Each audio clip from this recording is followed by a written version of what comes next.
What's going on, everybody? DjGoHam here. Welcome back to the channel. It's Farm Some Tools, baby. Hashtag Farm Some Tools. Today, A2 Studio is going to be modding Live's excavator. ADub Modding talks about the old Gen Massey Pack. North Modding Company show off their Broyt X20. Polycount Modding's got a new rear end on his John Deere W200. Peter J Modding has got a big update for his Massey 135. JA Modding's Massey 296 is almost done. Paint a Farm Modding shows off 2 more track configurations. Plus, Lancey Boy's awesome. No other way to put it. Let's check it out. Starting off today with, you guessed it, A2 Studio. A few days ago, we talked about something that he was putting together after lots of you had requested it. A wrecker, or tow truck, or whatever you want to call it.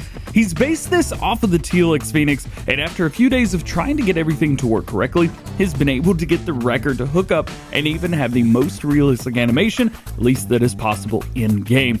This is something that we have never seen before in Farm Sim, at least on all platforms. The ability to haul another vehicle.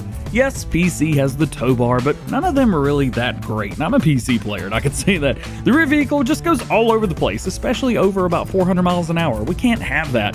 This will allow you to keep control of the rear vehicle so that it doesn't fly around, though I'm sure I'm going to be able to find a way. Check him out on YouTube, as tonight at 6 p.m. Eastern Time, he's going to be live streaming and modding this. You don't want to miss it. ADub Modding is back with us today with something that you have all been asking about, the old Gen Massey Pack. He says that the intention is still to get the pack out before the release of Farming Simulator 22, and the reason for the lack of information was he's been super busy with work and with school, which I'm sure lots of you can relate to. One addition that we did not know about is he's going to be updating the tracks on the Massey MF 294C. These are going to be updated to the new Caterpillar tracks, which we will be talking about later in this video. Just heads up for that. He finishes by saying that most of his team will be moving over to Farming Simulator 22 once it is released, and we will start to move on, well, he works on some other popular mods so that we can start to enjoy what they've got cooking up. Oh, I'm so excited. North Modding Company shows off some new screenshots of their upcoming Broyt X20 Excavator, saying taking the Broyt on a short trip and that it is still a work in progress. This is a very different machine than we've ever seen before in Farming Simulator, and a very different machine that was even unusual for its time. This was made back in the mid-1970s and did not feature any drive system whatsoever. Instead, the Broyt X20 is moved around by pushing and pulling on the boom arm, basically moving the machine around the worksite. It's insane. Very unheard of,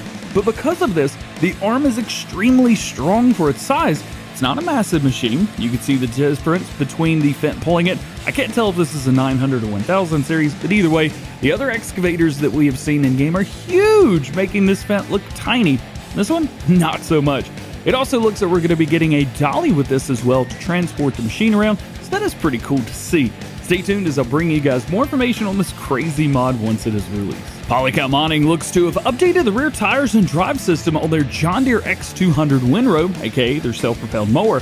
This is a machine that we had the privilege of showing off a few weeks back, with lots of you being very excited about it. As it sits, it is still a work in progress, so they're working very hard to get it finished for all platforms. Also, you can see that there's still a few things left to do and left to add, but it is almost there and is even 100% functional in-game, which is half the battle. Peter J Modding is back with us today with some information on his Massey Ferguson 200 pack. He says the Giants have asked him to make the new 200 series an addition and an update to his Massey Ferguson 135. Meaning that it will be getting some of the updates that you have asked for, like 4-wheel drive, different wheel configurations, different colors, cabin options, front loaders and weights, and the addition of some new animations. This is going to be a very big update to the pack, and I'm sure is going to make all Massey Ferguson fans out there very happy, myself included. Not enough Massey for you for one day? Well, hold on, because JA Modding is going to put the icing on the cake. He has released a few of the features coming with his Massey 296.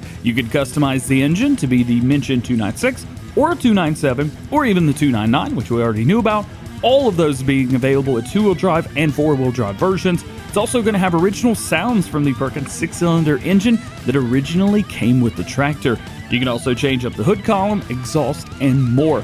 This mod is almost finished, and we could see it on the testing list soon. Now, let's come full circle with the 3D tracks we talked about at the beginning of the video. The Caterpillar tracks and Buggy tracks are being worked on right now, and Paint a Farm says that they will be coming soon, using the same easy method as the rubber tracks in Blender, which will require some additional tooling, but keeping it easy and quick to use. And of course, just like the rubber tracks, These can be used on any mod for any platform that the modder wants. Paint a Farm did post a Q&A about the tracks on their Facebook page, so if you're having any problems implementing them, check out the link in the description below beside Paint a Farm to see if any of the talking points help you out.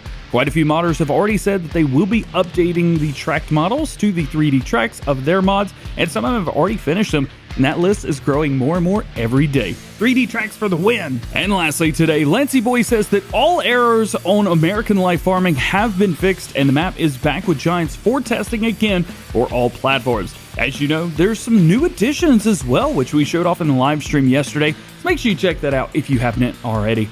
We had a blasted stream yesterday. It was so much fun. I want to thank Lancey Boy for allowing myself and Clutch Simulations also to be a part of the map and for incorporating the Farm Sim show into it as well.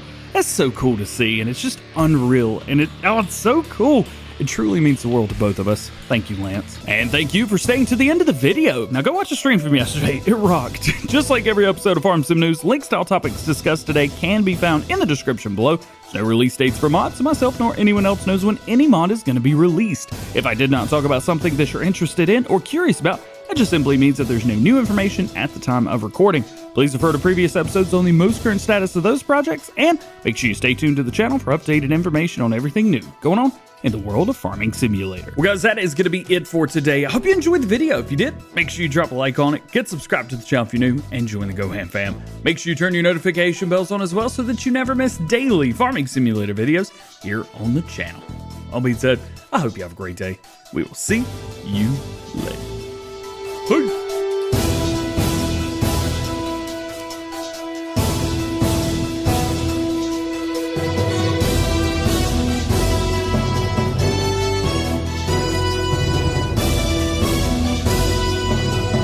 Yo, for real though, that live stream yesterday was awesome. I had so much fun.